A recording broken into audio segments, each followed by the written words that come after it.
সবাইকে আমন্ত্রণ দেশ টিভি স্পোর্টস আওয়ারের সঙ্গে আছি আমি তামিমুর রহমান তন্ময়। শুরুতেই জানাবো ক্রিকেটের খবর। সিরিজের দ্বিতীয় টেস্টে কাল ওয়েস্ট ইন্ডিজের বিপক্ষে মাঠে নামবে বাংলাদেশ ক্রিকেট দল। টেস্ট ভেন্যুতে পৌঁছায় প্রথম দিনের মতো অনুশীলন সেরেছে মেহেদী হাসান মিরাজের দল। সিরিজের সমতা ফেরানোর মিশনে কিংস্টনের সাবাইনা পার্কে ব্যাটে বলে নিজেদের ঝালিয়ে নিচ্ছে মিরাজের দল। প্রথম টেস্টে যত ভুল ছিল তা নিয়ে কাজ করছে টাইগাররা।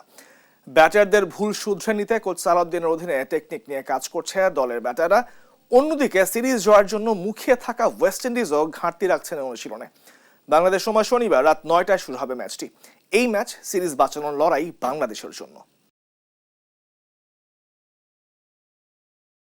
একের পর এক ইনজুরিতে বিপর্যস্ত বাংলাদেশ জাতীয় ক্রিকেট দল। মুশফিকুর রহিম ও নাজমুল হোসেন শান্তর পর এবার ইনজুরিতে পড়েছেন তরুণ ব্যাটার তাওহিদ হৃদয়। বুধবার নিজ শহর বগুড়ায় অনুশীলনের সময় হৃদয় চোট পেয়েছেন বলে নিশ্চিত করেছেন বিসিবির এক নির্বাচক। বিসিবির হৃদয়ের মেডিকেল রিপোর্ট পাওয়ার অপেক্ষায় আছে বলে জানিয়েছেন তিনি।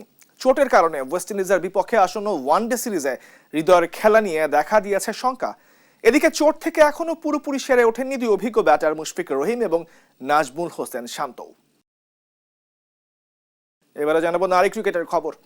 এক ম্যাচ হাতে রেখে কাল আয়ারল্যান্ড নারী দলের বিপক্ষে ওয়ানডে সিরিজ জয়ের মিশনে মাঠে নামবে বাংলাদেশ। 3 ম্যাচ সিরিজের প্রথম ওয়ানডেতে ইতিহাস গড়া জয় দিয়ে আত্মবিশ্বাসী নিগার সুলতানা জ্যোতির দল। অন্যদিকে সিরিজের পিছিয়ে থাকায় আরিশ নারীদের জন্য এই ম্যাচ বাঁচা মরার। মিরপুরের হোম অফ ক্রিকেটে দ্বিতীয় ম্যাচটি মাঠে গড়াবে সকাল 10টায়। রাফিউল ইসলাম রাতুল জানাচ্ছেন ম্যাচ প্রিভিউ বিস্তারিত। রিকশায় চড়া ও রিকশা চালানো সব অভিজ্ঞতাই নিয়েছেন আইরিশ নারীরা। বাংলাদেশে আসলে ভিন্ন দেশিদের আগ্রহের কেন্দ্রে থাকে এই রিকশা।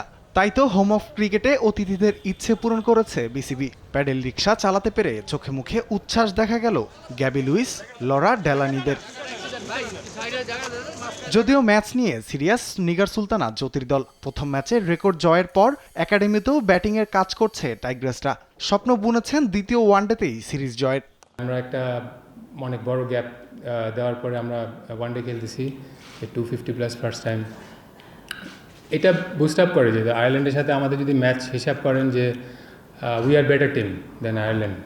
সো আমার মনে হয় হ্যাঁ আমরা চাচ্ছি যে day by day match to match better perform করা। আর ডিফিকাল্ট আমার কাছে মনে হয় Sukta very hard working girl. আমার কাছে মনে হয় ও যে প্র্যাকটিসের প্যাটার্ন ওর আগে থেকেও ভালো ছিল, যে ও সালাউদ্দিন ভাইয়ের কাছে সবসময় ওর নার্সিংয়ে ছিল। তো আমার কাছে যেই জিনিসটা ওর পার্সোনালি আমার কাছে সবচেয়ে ভালো লেগেছে যে ওর যে খেলার প্যাটার্নটা এবং ওই মানে যেই প্রসেসটা সেটা ও ব্যাক করেছে নিজের খেলাটাকে। সো সেইটার জন্য হয়তো আমার কাছে মনে হয় মানসিকভাবেও অনেক বেটার আমার কাছে মনে হয় এখন। এই ম্যাচে উইনিং কম্বিনেশন ভাঙার সম্ভাবনা কম। তাই তো মিরপুরের রহস্যময় উইকেটে নাহিদা, রাবেয়া সুলতানার স্পিনের উপর ভরসা টিম ম্যানেজমেন্টের। মেয়েদের ক্রিকেটে ডট বল হবে এটা, এবং এই টাইপের উইকেটে ডট বলের রেশিওটা হওয়াটাই স্বাভাবিক। বাট একটা পজিটিভ দিকও আমার বলতে হবে যে আমরা কিন্তু ওই যে 252 রেকর্ডের মধ্যেও কিন্তু আরেকটা রেকর্ড যে আমরা ফার্স্ট টাইম 27 বাউন্ডারি মেরেছি। তো এইটা কিন্তু ধরেন আপনার একটা আমাদের বড় টিমের সাথে কিন্তু ডিফারেন্সটা হয়ে যায় যে ডট বলের রেশিওটা হচ্ছে ওদেরও ডট বল থাকে বাট ওরা বাউন্ডারিটা বেশি মারে। বাট এই বাউন্ডারিটা অপশনটা আমাদের একটু বাড়ছে। সো হোপ নেক্সট 2 ম্যাচেও আমরা সেম ধারাবাহিকতা ধরে রাখবো। আমার মানে কন্ডিশনের জন্য এটা আমাদের ডিসিশনটা নেওয়া হয়। আর যেহেতু আমরা স্পিনটা স্ট্রং, আর এখন আয়ারল্যান্ডের মেয়েরা স্বাভাবিক ওরা পেসটাই ভালো ক্রিকেট খেলে, তো স্পিনটা আমাদের কন্ডিশনে ওরাও তো স্ট্রাগল করছে, সেটা তো আপনারা লাস্ট ম্যাচে দেখেছেন। হ্যাঁ হয়তো যদি ভালো ট্র্যাক বা স্কোরিং ট্র্যাক হয় হয়তো আমরা চিন্তা করবো অদূর ভবিষ্যতে যে পেস বোলার দুইটা নিয়ে খেলার। প্রথম আমরা আয়ারল্যান্ডের সাথে এরকম একটা কন্ডিশনে খেলতেছি, তো সুইংটা হ্যান্ডেল করাটা কিন্তু নট ইজি। ওইটার জন্য কিন্তু ধরেন আপনার সুক্তা, জ্যোতি এসে আবার স্বর্ণা এসে ওই ফ্রি ক্রিকেটটা খেলতে পারছে। মেয়েদের ক্রিকেটে আপনি যদি চিন্তা করেন যে এসেই ধরেন সেভাগ বা অন্যান্যদের মতো মারামারি চলবে এরকম না, আমাদের দলে হয়তো পূজারার মতো প্লেয়ারও দরকার আছে মাঝে মধ্যে। ওয়ানডেতে দক্ষিণ আফ্রিকা ও অস্ট্রেলিয়ার সাথে হতাশ করেছে বাংলাদেশ। এবার আর হতাশ নয়, এক ম্যাচ হাতে রেখে সিরিজ নিশ্চিত করতে চায় নিগার সুলতানারা। রাফিউল ইসলাম রাতুল, স্পোর্টস ডেস্ক, দেশ টিভি। টেস্ট ক্রিকেট ইতিহাসে বাঁহাতি বোলারদের মধ্যে দ্রুততম 100তম উইকেট নিয়ে বিশ্ব রেকর্ড গড়েছেন লঙ্কান স্পিনার প্রভাত জয়সূরিয়া। মাত্র 17 টেস্ট খেলে এই মাইল ফলক ছুঁয়েছেন লঙ্কান ক্রিকেটার। সাউথ আফ্রিকার বিপক্ষে ডারবান শুরু করেছিলেন 16 ম্যাচে 97 উইকেট নিয়ে প্রথম প্রোটিয়াদের 2 উইকেট তুলে নিয়ে উইকেটের সেঞ্চুরির দ্বার প্রান্তে ছিলেন তিনি। বৃহস্পতিবার সাউথ আফ্রিকার দ্বিতীয় ইনিংসে ওপেনার টনি ডি জর্জিকে ফিরিয়ে টেস্ট ক্রিকেটে নিজের 100তম উইকেটের দেখা পান এই লঙ্কান স্পিনার। বাহাতি বোলারদের মধ্যে মাত্র 17 টেস্টে 100 উইকেট শিকার করা জয়সূর্যা ভেঙেছেন ইংল্যান্ডের কিংবদন্তি কলিন ব্লাইথের 19 ম্যাচের রেকর্ড। সব ধরনের বোলারদের মধ্যে জর্জ লোম্যানের পর যৌথভাবে দ্বিতীয় দ্রুততম টেস্ট উইকেট সেঞ্চুরিয়ান এখন জয়াসুরিয়া। আবুধাবি টি10 লিগে অদ্ভুত এক ব্যাটিং প্রদর্শনী দেখালেন টাইগার অলরাউন্ডার সাকিব আল হাসান। বৃহস্পতিবার রাতে ডেকান গ্ল্যাডিয়েটার্সের বিপক্ষে 22 বলে খেলেন অপরাজিত 15 রানের ইনিংস। অবিশ্বাস্য হলেও পুরো ইনিংসে ছিল না কোনো বাউন্ডারি। স্ট্রাইক রেটও ছিল মাত্র 68.18। আগে ব্যাট করে মাত্র 72 রানেই গুটিয়ে যায় সাকিবের দল বাংলা টাইগার্স। জবাবে 5 ওভার 1 বলে 9 উইকেটে বড় জয় তুলে নেয় ডেকান। এদিন বল হাতেও কিছুই করতে পারেননি সাকিব। ডেকানের ঝড়ো ব্যাটিংয়ের জয়ের আগে মাত্র একটি বলই করার সুযোগ পেয়েছিলেন তিনি, তবে সবকিছুকে পেছনে ফেলে দিন শেষে আলোচনায় সাকিবের টেস্ট মেজাজের ব্যাটিং। সাকিবের এমন ক্রমাগত ব্যর্থতায় বাংলা টাইগার্সের অবস্থান টেবিলের তলানিতে এখন। আবারও খেলার মাঠে মৃত্যু সাক্ষী হলো ক্রিকেট। ভারতের ঘরোয়া টি20 লিগ এসএস ট্রফির খেলা চলাকালীন মাঠেই মৃত্যুর কোলে ঢলে পড়েন ইমরান প্যাটেল নামের এক ব্যাটার। মহারাষ্ট্রের ঔরঙ্গাবাদ গারওয়ার স্টেডিয়ামে টস হেরে ব্যাট করতে নেমে নিজের দল লাকি বিল্ডার্সকে উড়ন্ত সূচনাও এনে দিয়েছিলেন অধিনায়ক ইমরান প্যাটেল। ষষ্ঠ ওভারে পরপর 2-4 মারার পর অসুস্থ বোধ করতে শুরু করেন এই ক্রিকেটার। অসুস্থতা না কমায় প্যাটেল আম্পায়ারকে গিয়ে জানান তার ঘাড় ও হাতে ব্যথা করছে। ওষুধ খাওয়ার জন্য আম্পায়ারের কাছ থেকে বাইরে যাওয়ার অনুমতিও নেন তিনি। তবে মাঠের বাইরে যাওয়ার আগেই বাউন্ডারির কাছে গিয়েই লুটিয়ে পড়েন ইমরান। এরপর হাসপাতালে নিয়ে শেষ চেষ্টা করেও আর বাঁচানো যায়নি তাকে। প্যাটেলের মৃত্যুর সংবাদে স্থগিত করা হয় ম্যাচটি। ক্রাইস্টচার্চ টেস্টের দ্বিতীয় দিন শেষে চালকের আসনে ইংল্যান্ড। 5 উইকেটে 319 রান তুলে দিন শেষ করেছে ইংলিশরা। হেগলি ওভালে আগের দিন 8 উইকেটে 319 রান নিয়ে দ্বিতীয় দিনে মাত্র 29 রান যোগ করে 348 রানে গুটিয়ে যায় নিউজিল্যান্ড। গ্লেন ফিলিপস অপরাজিত ছিলেন 58 রানে। জবাবে নিজেদের প্রথম ইনিংসে ব্যাট করতে নেমে মাত্র 71 রানে 4 উইকেট হারিয়ে বিপদে পড়েছিল ইংল্যান্ড। এরপর 150 রানের বড় জুটি গড়ে দলকে টেনে তোলেন হ্যারি ব্রুক ও ওলি পোপ।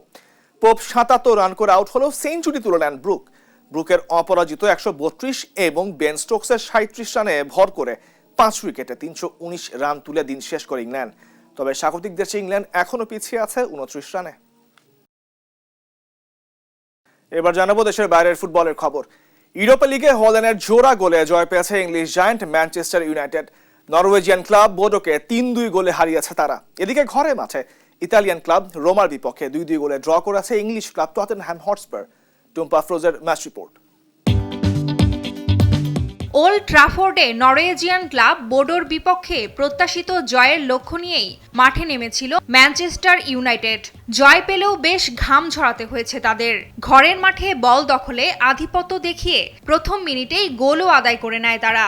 দুর্দান্ত এক গোলে রেড ডেভিলদের লিড এনে দেন আলেহান্দ্রো গার্নাচো। শুরুতেই গোল খেয়ে পাল্টা আক্রমণ শুরু করে বোডো। 19 মিনিটে ইভজেনের গোলে সমতায় ফেরে তারা। 4 মিনিট বাদেই ফিলিপের গোলে লিড নিয়ে ম্যাচ জমিয়ে তোলে নরওয়ের ক্লাবটি। এরপর একাধিক আক্রমণ করেও গোলের দেখা পাচ্ছিল না ইউনাইটেড শিবির। প্রথমার্ধের শেষ মিনিটে রাসমুস হয়লুনের গোলে সমতায় ফেরে রেড ডেভিলরা। বিরতির পরও আক্রমণ অব্যাহত রাখে ম্যানিউ ফরওয়ার্ডরা। 50 মিনিটে নিজের দ্বিতীয় এবং দলকে তৃতীয় গোল এনে দেয় হয়লুন। এরপর শেষ পর্যন্ত চেষ্টা করেও আর গোলের দেখা পায়নি কোনো দল। এরই মধ্য দিয়ে রেড ডেভিল শিবিরের হয়ে প্রথম জয়ের দেখা পেলেন নতুন কোচ রুবেন আমোরিম। এদিকে আরেক ম্যাচে ঘরের মাঠে ইতালিয়ান ক্লাব রোমার বিপক্ষে 2-2 গোলে ড্র করেছে ইংলিশ ক্লাব টটেনহ্যাম। আক্রমণ পাল্টা আক্রমণে জমে ওঠা ম্যাচে শেষ পর্যন্ত হাড্ডাহাড্ডি লড়াই করেছে দুদল। ম্যাচের 5 মিনিটে পেনাল্টি থেকে টটেনহ্যামকে এগিয়ে দেন সন। তবে এই লিড বেশিক্ষণ ধরে রাখতে পারেনি তারা। 20 মিনিটে রোমাকে সমতাসূচক গোল এনে দেন ইভান। এরপর আক্রমণ পাল্টা আক্রমণ চললেও ফরোয়ার্ডদের ভুলে গোল বঞ্চিত হয় দুদলই। এরই মাঝে ৩৩ মিনিটে গোল করে স্বাগতিকদের লিড এনে দেন ব্রেনান জনসন। বিরতির পর গোল পরিশোধে মরিয়া হয়ে খেলতে থাকে রোমা। বিপরীতে নিজেদের রক্ষণ সামলে আক্রমণ চালিয়ে যায় টটেনহ্যামও। তবে বেশিক্ষণ শট টার্গেটে রাখতে ব্যর্থ হয় ফরোয়ার্ডরা। ২-১ গোলে এগিয়ে থেকে টটেনহ্যাম যখন জয় উদযাপনের প্রস্তুতি নিচ্ছিল, ঠিক তখনই যোগ করা সময়ের প্রথম মিনিটে রোমা ডিফেন্ডার ম্যাট স্যামেলস গোল করে স্তব্ধ করে দেন স্বাগতিকদের। টুম্পা আফরোজ, স্পোর্টস ডেস্ক, দেশ টিভি। ইন্টার মায়ামির সঙ্গে চুক্তি বাড়াতে যাচ্ছেন আর্জেন্টাইন সুপারস্টার লিওনেল মেসি। আনুষ্ঠানিক ঘোষণা না আসলেও বিভিন্ন গণমাধ্যমের খবরে শুরু হয়েছে গুঞ্জন। 2023 সালে পিএসজি থেকে 2.5 বছরের চুক্তিতে যুক্তরাষ্ট্রের মেজর লিগ সকারের ক্লাব ইন্টার মায়ামিতে যোগ দিয়েছিলেন মেসি। সেই চুক্তি অনুযায়ী মেয়াদ শেষ হওয়ার কথা আগামী বছরের শেষে। তবে এরই মধ্যে সামনে এলো নতুন চুক্তির গুঞ্জন। স্প্যানিশ সংবাদ মাধ্যম এএস জানিয়েছে মেসিকে আরো 1 বছরের জন্য ধরে রাখতে চুক্তি নবায়নের আলোচনা শুরু করেছে ইন্টার মায়ামি। এদিকে নতুন কোচ হিসেবে সাবেক আর্জেন্টাইন তারকা হাভিয়ার মাসচেরানোর নিয়োগ মেসির চুক্তি বৃদ্ধির ইঙ্গিতও দিয়েছে। এখন সবকিছু বিবেচনায় মনে হচ্ছে আনুষ্ঠানিক ঘোষণা আসা সময়ের ব্যাপার মাত্র। বর্ষসেরা ফুটবলারের পুরস্কার দ্য বেস্ট 2024-এর মনোনয়ন তালিকা প্রকাশ করেছে ফুটবলের সর্বোচ্চ নিয়ন্ত্রক সংস্থা ফিফা। ছেলেদের ফুটবলে এবার 11 জনকে মনোনয়ন দিয়েছে বিশ্ব ফুটবলের এই নিয়ন্ত্রক সংস্থা। এই তালিকায় ভিনিসিয়াস জুনিয়র, রদ্রি, এমবাপ্পেদের সঙ্গে আছেন লিওনেল মেসিও। বিস্তারিত জানাচ্ছেন মোহাম্মদ সাকিব। সর্বশেষ 2 বছর সহ 3বার ফিফা দ্য বেস্ট পুরস্কার জিতেছেন আর্জেন্টাইন মহাতারকা লিওনেল মেসি। এছাড়া এ নিয়ে ফিফার দেয়া এই পুরস্কারের 9বারই মনোনয়ন পেলেন তিনি। চলতি বছরটাও বেশ দুর্দান্ত কাটিয়েছেন মেসি। আর্জেন্টিনাকে কোপা আমেরিকা জেতানোর পাশাপাশি ইন্টার মিয়ামিকে জিতিয়েছেন মেজর লিগ সকারের কমিউনিটি শিল্ডও। তবে এই বছরের ব্যালন ডি'অর পুরস্কারের মনোনয়নে 30 জনের তালিকাতে ছিল না মেসির নাম। ফিফার এবারের মনোনয়নে অন্যতম শক্তিশালী প্রতিদ্বন্দ্বী ব্রাজিলিয়ান তারকা ভিনিসিয়াস। জাতীয় দলের হয়ে বিবর্ণ থাকলেও রিয়ালের হয়ে দুর্দান্ত ছিলেন পুরো মৌসুম জুড়ে। চ্যাম্পিয়ন্স লিগ, লা লিগা এবং স্প্যানিশ সুপার কাপ জয়ে গুরুত্বপূর্ণ অবদান রেখেছিলেন ভিনি। চলতি বছর ব্যালন ডি'অর জয়ে দৌড়ে থাকলেও শেষ মুহূর্তে স্প্যানিশ তারকা রদ্রির কাছে হেরে যান তিনি। এবার ফিফা দ্য বেস্ট নিজের করে নিতে পারেন কিনা সেটাই এখন দেখার। এবারের ফিফা দ্য বেস্টের অন্যতম দাবিদার স্প্যানিশ তারকা রদ্রি। ইনজুরির কারণে আপাতত মাঠের বাইরে থাকলেও গত মৌসুমটা কাটিয়েছেন দুর্দান্ত। ম্যান সিটির হয়ে প্রিমিয়ার লিগ জয়ের পাশাপাশি স্পেনকে জিতিয়েছেন ইউরোর শিরোপা, হয়েছিলেন টুর্নামেন্টের সেরা খেলোয়াড়ও। চলতি বছর ঘরে তুলেছেন ব্যালন ডি'অরও। তাই এবার ফিফা দ্য বেস্টের ট্রফি নিজের ঝুলিতে পুঁততে পারলেও অবাক হওয়ার কিছুই থাকবে না। মেসি, ভিনিসিয়াস, রদ্রি এবং এমবাপ্পের পাশাপাশি মনোনীতদের তালিকায় আছেন Jude Bellingham, Dani Carvajal, Erling Haaland, Toni Kroos, Federico Valverde, Florian reads এবং লামিন ইয়ামাল। ফিফা জানিয়েছে মনোনয়ন দেওয়ার ক্ষেত্রে খেলোয়াড়দের 2023 সালের 21শে আগস্ট থেকে 2024 সালের 10 আগস্ট সময়ের পারফরমেন্স বিবেচনায় নেওয়া হয়েছে। ফিফার এই বর্ষসেরা খেলোয়াড় নির্বাচনে ভোট দিতে পারবেন ভক্ত সমর্থকেরাও। সেরা খেলোয়াড়, সেরা কোচ ও সেরা গোলকিপারে দর্শকদের ভোট মোট ভোটের 4 ভাগের 1 ভাগ। বাকি 3 ভাগ দেবেন ফিফা সদস্য দেশগুলোর অধিনায়ক, কোচ ও গণমাধ্যম প্রতিনিধিরা। সেরা গোল ও সেরা একাদশে ভক্ত সমর্থকদের ভোটের হার অর্ধেক। ফিফার ওয়েবসাইটে 10 ডিসেম্বর পর্যন্ত ভোট দিতে পারবেন ভক্ত সমর্থকেরা। মোহাম্মদ সাকিব, স্পোর্টস ডেস্ক, দেশ টিভি। টানা দ্বিতীয়বারের মতো ফিফা র্যাঙ্কিং এর শীর্ষস্থান থেকে এই বছর শেষ করল লিওনেল মেসির আর্জেন্টিনা।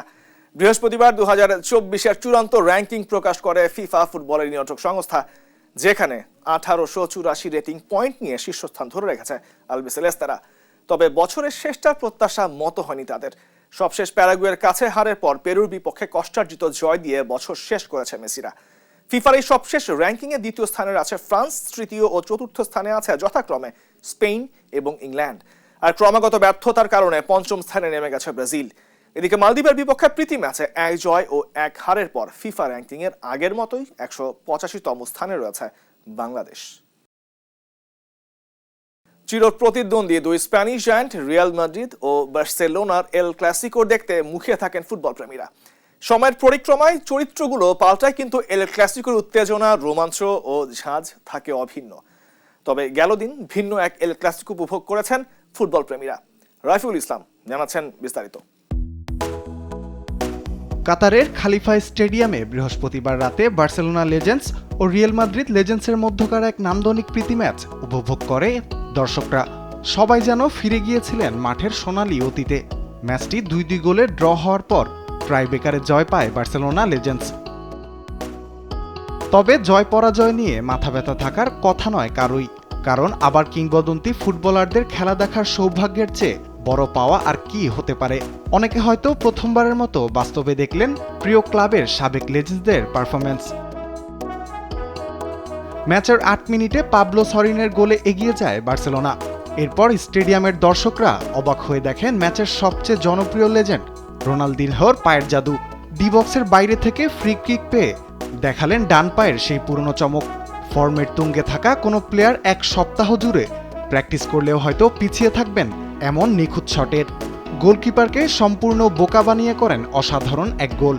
সকলের মতো ধারাভাষ্যকারও মুগ্ধ হয়ে বললেন স্টেডিয়ামের কেউ বিস্মিত হয়নি, কারণ এমন গোল রোনালদিনহো করতেই পারেন। পায়ের এমন জাদুতেই তো লাখো ফুটবল প্রেমীর হৃদয়ে অমলিন হয়ে আছেন ব্রাজিলিয়ান এই ফুটবল সুপারস্টার।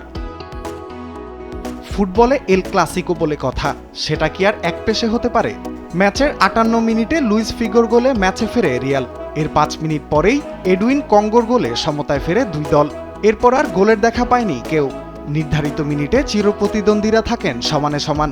পরে ট্রাইবেকারে জয় পায় বার্সেলোনা। যতদিন ফুটবল থাকবে ততদিনই ফুটবল প্রেমীদের কাছে অন্যতম জনপ্রিয়তা থাকবে এল ক্লাসিকোর। বর্তমান টিমের খেলায় হয়তো পার করবেন উত্তেজনার রাত, অথবা সাবেকদের এমন খেলায় ভেসে যাবেন নস্টালজিয়া, স্মৃতি আর আবেগের ভেলায়। রাফিউল ইসলাম রাতুল, স্পোর্টস ডেস্ক, দেশ টিভি। দর্শক, শেষ করছি আজকের দেশ টিভি স্পোর্টস আওয়ার। সঙ্গে থাকবার জন্য এতক্ষণ ধন্যবাদ সবাইকে।